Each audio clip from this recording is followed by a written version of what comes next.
that would be interesting, but ang sa akin lang kasi, considering what had happened before and yung mga kinilos niya nitong nakaraang hearings, yung mga binabanggit at sinasabi niya nitong nakaraang hearings, kung ganun din lang at paulit-ulit, alam na alam mo may tinatago. If she can say na this time wala na akong itatago, this time itong katauhan ni Wan Ziyang, babanggitin niya yung mga illegal activities ni Duan Renwu na tingin ko dapat pag-focusan talaga natin. Kung yun ang mga babanggitin niya, may mga bearings, ito yung magiging interested tayo, and most likely we will reconsider. Kaya for me, say it in public. You want to speak the truth, you have to convince us, and you also have to convince the public na talagang this time around may change of heart ka. Otherwise,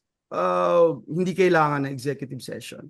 Yung mga lawyers niya parang kung umasta naman, akala mo namang hostage nila yung Senado to ask for an executive session.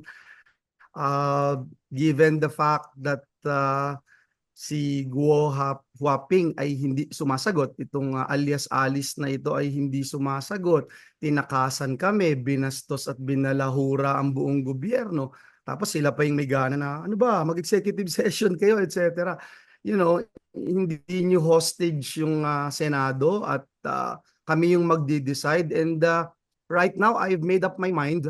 Last time you guys interviewed me, hindi pa, open pa ako no? Pero right now, I made up my mind na I will not go for an executive session. The public has to know, the public has the right to know.